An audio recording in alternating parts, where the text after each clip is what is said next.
안녕하십니까. 2025년도 고용노동부 변경제도 소개를 담당하게 될 농업인 조율의 김소리 노무사입니다.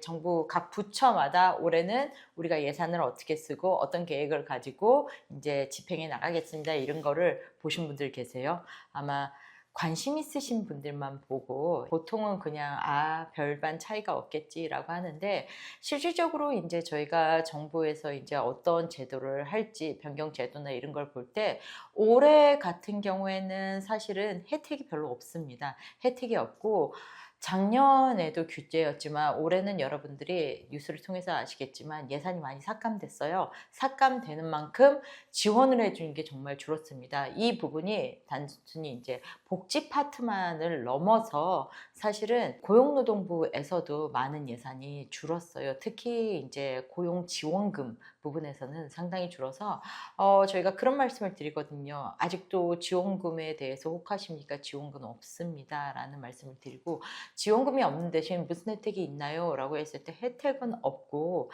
사실은 제가 이제 다른 강의에서도 소개해 드릴 거지만 워라밸 기조라고 하죠. Work-Life Balance라고 하는데, 그 부분에 대해서 직접적으로 근로자한테 돈을 주거나 아니면은 약간의 사업주한테 육아와 출산 관련해서 근로자를 지원하면 이거에 대해서 너 착하다 이런 식의 약간 지원이 있지 그 이외에는 지원금이 없습니다. 그리고 지원 제도도 사업주한테 주는 지원 제도를 넘어서 이제는 사업주한테 주지 않고 그거를 근로자한테 직접적으로 지급하는 방식으로 많이 변경되었고요. 그리고 작년보다도 올해는 아마 각종 규제가 강화될 예정입니다. 특히 임금체불 그리고 산업안전 파트가 전면적으로 더 강화된다고 예고를 하고 있습니다. 그래서 그런 거를 이번 시간에 조금 보여드리겠는데, 제가 소개해드릴 내용은 어떻게 보면은 이제 우리 고용노동부 자료에서 중요 표시가 된 자료를 위주로 소개를 해드릴 예정입니다.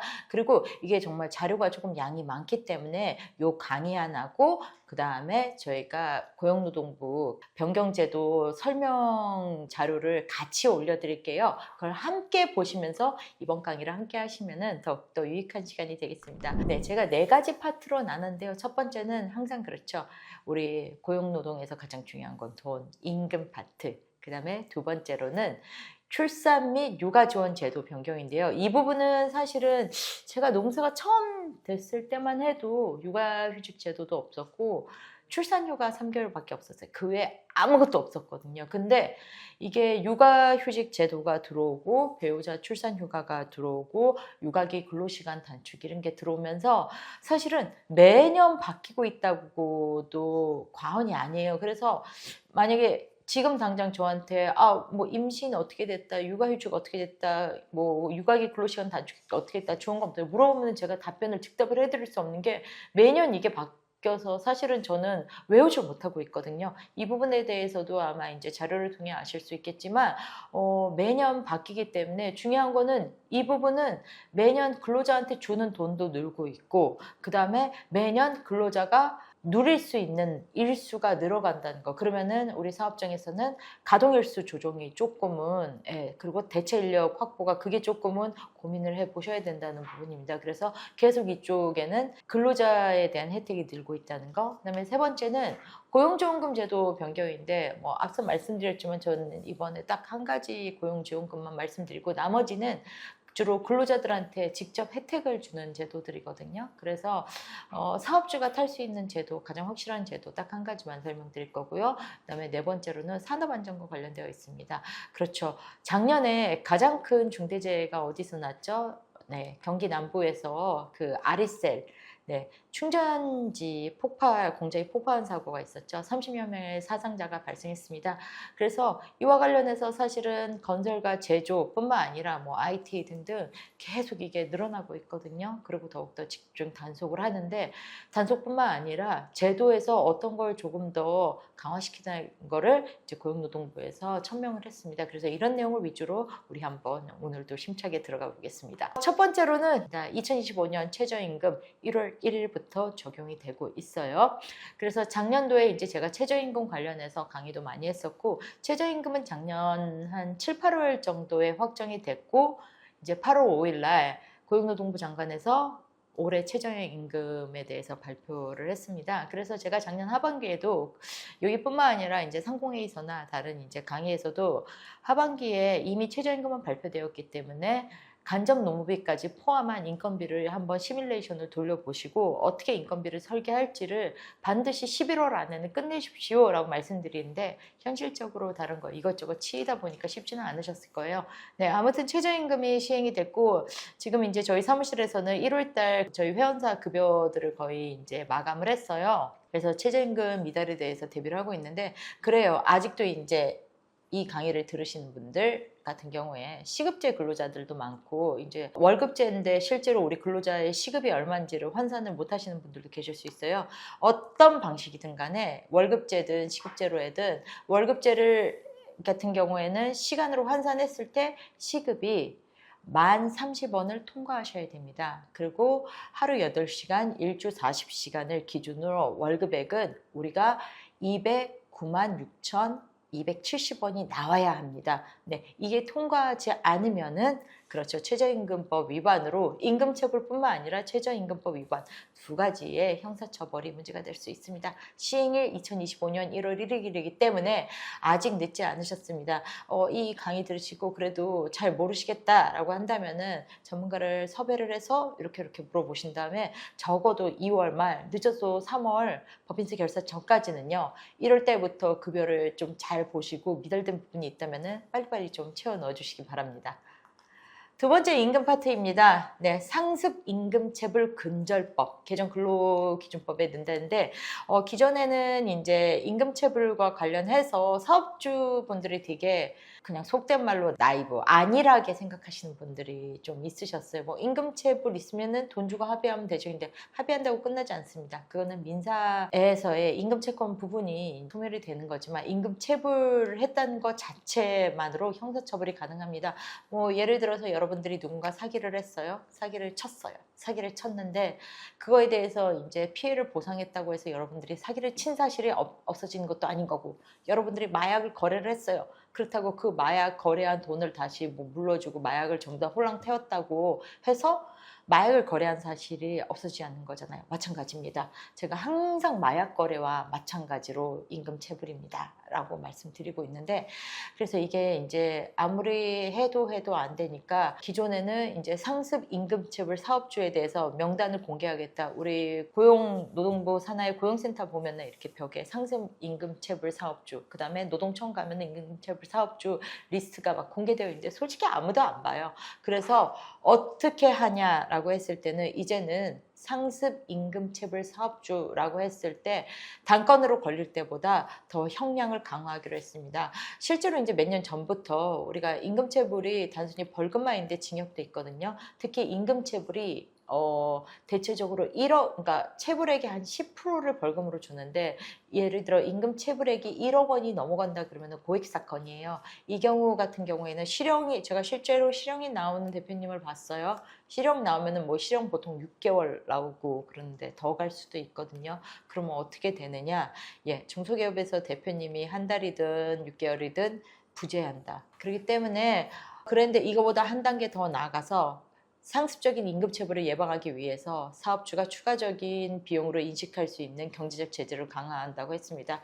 그래서 신용제재, 그래서 예를 들어서 우리 회사나 그 사업주에 대해서 임금체불이 있다 그러면은 신용등급을 낮춰놓거나, 그다음에 정부 지원 이제 안 돼요. 그다음에 공공입찰도 안 돼요. 한마디로 국가와의 거래에서는 아예 거래 자체를 못하게 하고, 그 다음에 민간에서의 거래 같은 경우는 신용등급을 낮추게 해서 은행 거래를 못하게 만들어버립니다.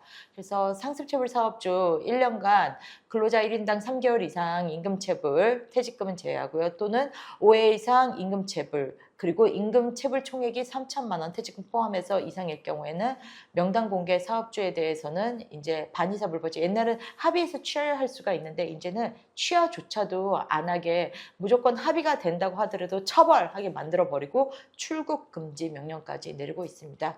그리고 임금체불로 손해를 입은 경우 임금의 3배의 손해배상 청구를 할 수 있다. 이게 우리 중대재해처벌법과 마찬가지로 이제 중대재해처벌법 같은 경우에는 그 피해자인 근로자가 이제 사업주에 대해서 손해액의 5배까지 청구할 수 있다 이런 규정이 있죠. 마찬가지로 이게 그대로 개수가 되었습니다. 그래서 임금체불 사업주 같은 경우에는 이제 그 근로자가 임금체불액의 3배까지 민사로 청구할 수 있습니다. 네, 이 경우가 어떤 경우냐? 명백히 고의로 체불. 우리 회사 지금 상황 안 좋으니까 돈 못 줘. 너네 나가. 국가에서 알아서 받아. 이러거나 1년간 임금체불 등 개월수가 3개월 이상 또는 체불 총액이 3개월 이상의 통상임금의 경우 많이 걸려. 그래서 석 달이 넘어가거나 아니면 고의거나 이럴 경우에 있습니다. 네, 바로 시행은 못하고요. 지금 예고를 했으니까 시행은 25년 올해 10월 23일입니다. 하반기. 그래서 임금체불 정말 조심하시기 바랍니다. 두 번째 파트입니다. 출산 및 육아 지원 제도 변경입니다. 네, 육아 지원 3법 개정이라고 했는데요. 맞습니다. 여러분 ESG라는 용어를 많이 들으셨죠? 제가 강의도 많이 했지만 뭐 E는 환경, S는 사회, G는 이제 투명 경영과 관련돼 가지고 부패 방지나 이런 게 나와 있는데 요즘은 이제 더 나가서 ESG가 아니라 EPG라고 해요. 여기서 P라고 하는 거는 인구, population입니다. 그래서 그 EPG는 뭐냐면요. 이 P 부분에 있어서는 우리가 이제는 인구 감소의 문제 있잖아요. 이게 더 이상 국가 공적인 영역이 아니라 민간 당신들도 이 인구 감소에 대해서 사회적인 책임을 져야 됩니다. 그래서 우리가 사회적인 책임이라고 할 때 우리 근로자에 대한 책임, 형사사의 책임, 고객에게 책임, 이웃에 대한 책임이 있었잖아요. 그거를 더 한 단계 뛰어넘어서 인구 감소에 대해서도 우리 이제 기업이 책임을 져야 된다. 이 기조가 지금 쭉 깔리고 있거든요. 예, 왜냐면 사람이 이제 점점 줄어가서 아니면은 우리가 디지털화 되기 때문에 산업이 디지털 되기 때문에 사람이 필요 없어요라고 말하는데 문제는 이렇게 별로 인력이 아니라 로봇으로 뭔가 다 제어와 서비스를 공급한다 그래도 쓸 소비자가 없으면 어떻게 됩니까? 그렇죠? 소비자가 있어야 되고 사람이 있어야 또 다른 산업의 위기를 대응할 수 있습니다. 이런 취지를 봤을 때 인구 감소가 이제 더 이상 국가, 세계만의 문제가 아니라 민간 기업에서도 이거에 대해서 책임을 져야 된다. 그런 취지에서 사실은 출산 및 육아 지원 제도가 한마디로 사람 없으면 다 죽는다는 거죠. 그렇게 되는 건데 사업장에서는 상당히 부담되고 있죠. 환영을 받지는 못하고 있습니다. 당장 우리가 중장기적으로 봤을 때는 정말 좋은 자인데 근시안적, 미시적으로 봤을 때는 상당히 사업주가 조금은 힘든 제도, 부담스러운 제도가 아니었는데 추진 배경은 저출생 대책에 포함된 일가정 양립 활성 추진입니다. 주요 내용으로는 육아휴직 기간 및 분할 횟수를 확대했어요. 그러니까 계속 제가 서두에도 말씀드렸지만 뭔가 늘어가고 돈도 많아지는데 이게 사실은 돈은 근로자한테 직접 주는데 이 육아휴직이나 이런 육아 관련해서 이런 혜택에 이제 즉 간접적으로 부담해야 될 사람은 사업주라고 제가 말씀드렸죠. 그래서 육아휴직 기간 및 분할 횟수도 확대하고요. 배우자 출산휴가 절차 기간 사용 기간 분할 횟수 및 정부 지원을 확대하고 있습니다. 그러니까 배우자 출산휴가도 또 는 거 아시죠? 공무원 쪽에서는 20일까지 늘려놨더라고요. 우리 민간에서는 10일인데. 그리고 난임 치료 휴가 기간을 늘어나서 예전에는 하루였는데 이게 계속 늘고 있습니다. 그리고 정부 지원을 신설하고 있고요. 근데 지금 나오는 정부 지원 확대 정부 지원 신설이 사업주한테 가는 게 아니라 근로자한테 간다는 부분. 그리고 휴가가 확대된 경우에는 이제 그 인력이 우리 이제 가동일수에서 빠진다는 거, 유급으로 빠져야 된다는 거 그런 게 조금은 부담스럽죠 사업장에서. 그다음에 육아기 근로시간 단축 대상 자녀 연령을 늘렸어요. 8세에서 이제 10세까지로 이제 10세, 12세 쭉쭉쭉쭉 늘어날 예정이에요. 그래서 자녀 연령, 기간, 최소 사용 기간까지 확대되고 있습니다. 그리고 미수가 출산 시 출산 전후 휴가 기간을 확대를 한다고 했어요. 왜냐면 미숙아들 같은 경우에는 아이들이 인큐베이터에 들어가고 거기서 이제 어느 정도 성장을 해야지만 집으로 올 수 있기 때문에 집으로 올 때부터 진짜 실질적으로 아이를 양육을 하는 거잖아요. 그런 거를 고려해봤을 때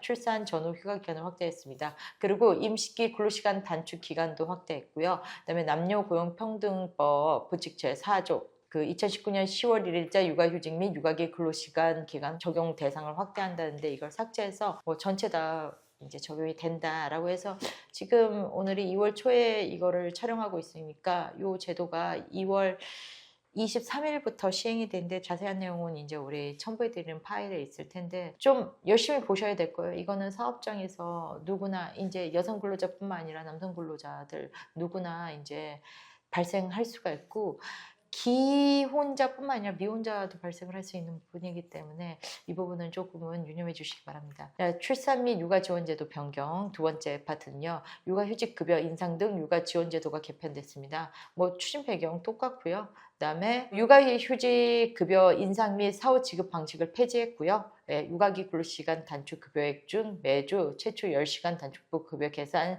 시 적용되는 기준 금액, 뭐 월 통상임금의 100%의 상한액을 200만 원에서 220으로 옛날에는 이제 200만 원이었는데 이제 220으로 해서 더 돈을 많이 그러니까 최저임금 이상으로 주겠다는 뜻이거든요. 네, 이거는 벌써 시행이 됐습니다. 25년 1월 1일부터 해서 시행이 됐으니까 이게 사실은 우리 사업주들이 주는 돈이 아니라 정부에서 근로자들한테 주는 돈인데 이게 무엇을 시사하냐면은 고용보험이 더 인상이 될 수 있다. 왜냐하면 이 재원들이 다 고용보험에서 나오거든요. 고용보험금이 더 인상이 될 수 있다. 그 다음에 두 번째는 뭐 프리랜서 사업소득자로 신고가 돼서 고용보험 미가입한 근로자들이 있을 경우에 혹여라도 단속이 되면은 그 사람들 소급해서 다 해야 되고 그다음에 요즘 프리랜서들 중에서 또 일부 고용산재 가입 대상자들이 있잖아요. 그 근로자들에 대해서도 이제는 만약에 제대로 가입을 시키지 않으면 사업장이 그걸 부과하겠다 이 뜻입니다. 그렇기 때문에 이런 것도 유념해 주시기 바랍니다.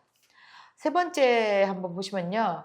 출산 육아기 대체 인력 지원 업무 분담 지원금 확대 이게 이제 거의 유일하게 우리 사업장에 지급되는 제도인데 중소기업의 육아 지원 제도 활용 여건을 개선하기 위해 대체 인력 지원금 인상, 대체 인력 및 업무 분담 지원금의 지원 대상 확대 등입니다.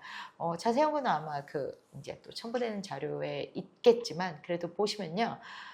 지원 요건은요. 대체 인력 지원금, 업무 분담 지원금의 지원 대상을 육아 휴직까지 확대하고 대체 인력 지원금은 파견 근로자를 대체 인력으로 사용하는 경우 옛날에는 직접 고용이었는데 이제 파견 근로자까지 사용하는 것도 확대를 하고요. 지원 수준은 월 120만 원으로 인상하고 있습니다. 그리고 대체 인력 지원금은 육아휴직, 출산 전후 휴가, 육아기 근로시간 단축에 따른 업무 공백을 대체 인력의 고용 또는 파견 사용을 통해서 충원한 경우에는 월 120만 원을 지원하고 있고요. 업무 분담 지원금이라는 게 있어요. 육아휴직, 육아기 단축에 따라서 업무 분담자에게 금전적 지원을 한 경우에는 20만 원을 그러니까 A, B가 업무를 같이 하다가 A가 뭐 임신 출산으로 B가 조금 더 업무를 이렇게 조금 더 많이 하거나 그럴 경우에 업무 분담 지원금 같은 경우도 이제 지원을 해준다. 그래서 지원 기간하고 지원 주기는 육아 지원 제도 사용 기간 중 대체 인력을 사용하거나 아니면 업무 분담자를 지정해서 금전적 지원을 지급한 기간 동안 3개월 단위로 신청할 수 있습니다. 이것도 이미 하고 있으니까 임신 출산으로 인하여 이제 공백이 생기면은 사실은 같이 일하던 동료들이 불만이 있을 수 있어서 사업주들이 부득이 돈을 더 주거나 해야 되는 경우가 있는데 이 부분까지도 이제 정부에서 이거는 보전을 해주겠다 이런 취지거든요. 예. 그다음에 세 번째는 고용지원금 제도 변경입니다. 한 가지밖에 없어요. 나머지는 다 없어졌다고 보시면 됩니다. 고령자 이런 것도 없어졌고 왜 없어졌냐 하면은 사업주한테 주는 게 아니라 직접 근로자한테 지급하는 방식, 그다음에 취업을 위해서 우리 실업자들이나 취업을 위해서 직업교육을 받으시는 분들 있잖아요. 그분들에게 직접 지급 방식으로 전환됐기 때문에 사업주한테 주는 건 없어요. 거의. 다만 요거 하나는 사업주에게 주고 있습니다. 청년 일자리 도약 장려금 원래 있었는데 거기가 한 가지 단일 유형으로 2년짜리가 있었는데 이제는 유형 2를 하나 신설을 했어요. 추진 병역에는 돈을 갖다가 우리 정부 지원금들을 효율로 사용해서 조금 더 근로자를 찾는 곳이 좀 시급한 그곳에는 조금 더 지원해주고 일반 사업장은 그냥 1년만 지원해주겠다. 그래서 약간 예산의 효율화 때문에 이게 생긴 건데 추진 배경에는 빈자리 업종, 일자리 미스매치 문제 해소 및 청년의 장기 근속 유도를 위해서 청년 일자리 도약 장려금 사업을 확대했습니다. 그래서 빈자리 업종이라고 해서 한국 표준산업분류표에 있어요. 자세한 내용은 아마 첨부된 서면들도 있지만 제조업, 조선업, 뿌리산업 등 10개 산업에 빈자리 업종이라고 지정을 해서 이 업종에 대해서 이제 좀 더 지원을 해주겠다 있습니다. 주요 내용은 5인 이상 빈자리 업종 중소기업에서 청년을 신규로 채용 시 기업에게 채용 장려금 720만 원 1년, 청년에게 장기 근속 인센티브 480만 원, 그러니까 2년을 거쳐서 18개월 차, 24개월 차에 각각 240만 원씩 지원이고 지금부터 시행하고 있습니다. 그래서 밑에 개편 내용을 보시면은 24년에는 단일 유형이라는데 25년에는 첫 번째 유형, 두 번째 유형에서 보통은 1, 2형으로 많이 가서 모든 업종, 취업 애로 청년에서 일정 기간 이상 우리 고용보험 미가입자인 청년들 있잖아요. 그 친구들한테 주는 거예요. 만 34세 미만. 그래서 1년만 주고 연에 720만 원 이렇게 주는데 이 유형을 신청을 해서 이거는 빈자리 업종 아까 말씀드렸죠. 제조업, 조선업, 뿌리산업인데 모든 청년한테 주는 거고요. 2년. 그래서 720만 원을 1년을 사업주한테 지원하고 그 다음에 근로자한테는 2년에 걸쳐서 480만 원을 지원하는데 보면은 이게 금방 이제 마감을 해요. 1유형은 5.5만 명, 2유형은 4.5만 명으로 되어 있습니다. 그래서 마감이 조금 쉽게 되기 때문에 이거는 조금 빨리 신청해 주시는 게 좋습니다. 그리고 마지막으로 산업안전 파트를 가겠습니다. 네. 폭염, 이거 촬영하는 날은 입춘이 됐는데 추위가 무지하거든요. 막 영하 12도 하고 있어가지고 지금 계속 그 고용노동부에 사이렌이라고 알림톡이 있는데 산업안전과 관련해서 폭염 때 우리 9월 달에 너무 더워가지고 잔디도 다 타고 막 이글이글 아지랭이가 폈던 9월 달에도 그 사이렌에서 막 너무 더워요. 폭염 대비 뭐 물먹 진짜 작년에 더웠잖아요.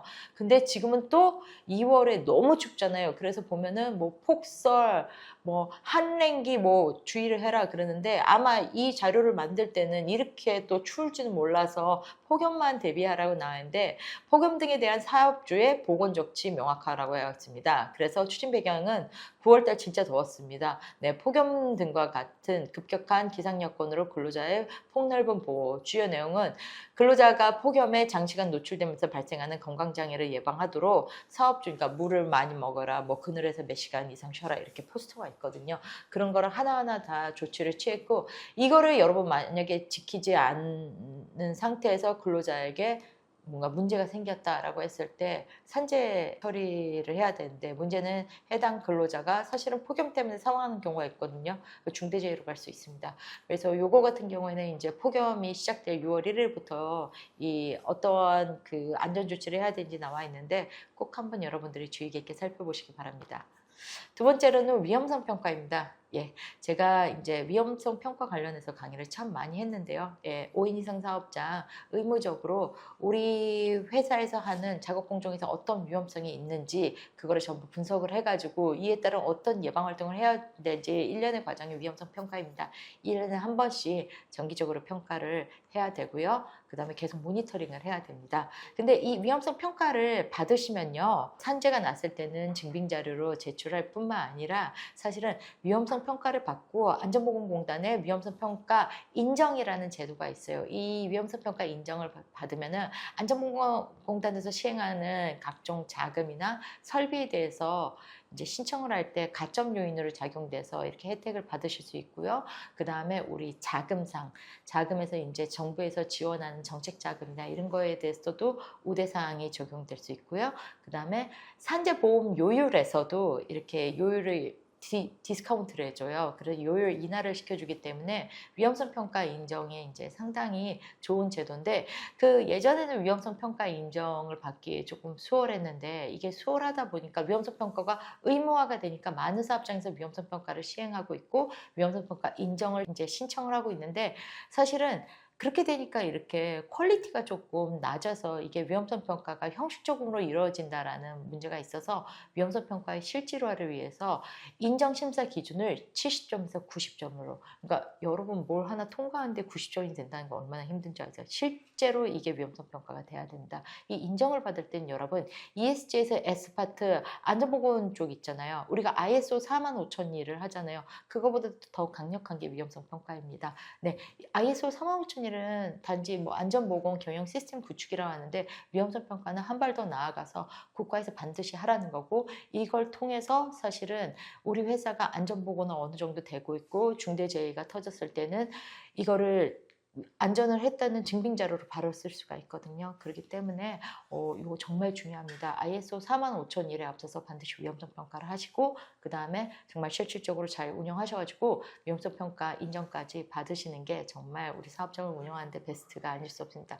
1월부터 시작하고 있습니다. 네, 모든 인정사업장 사후 점검도 실시하고요. 인정사업장에서 점검을 거부하거나 지적사항 미이행 시 인정이 취소될 수 있다는 부분 네, 유념해 두시기 바랍니다. 내용이 상당히 많은데요. 제가 이것만 준비했어요. 왜냐하면 자료 보시면은 중요해서 빨간 글씨 위주로 제가 이번에 소개를 드렸고 자료에 좀 더 상세하게 나와 있습니다. 그리고 보다 구체적인 사항을 알고 싶으시면은 우리 중소기업 경영연구소를 통해서 저한테 문의를 주시면은 제가 친절히 답변해 드리겠습니다. 매우 춥습니다. 출퇴근하실 때 미끄럼 조심하시고요. 다음엔 더 좋은 내용으로 찾아뵙겠습니다. 감사합니다.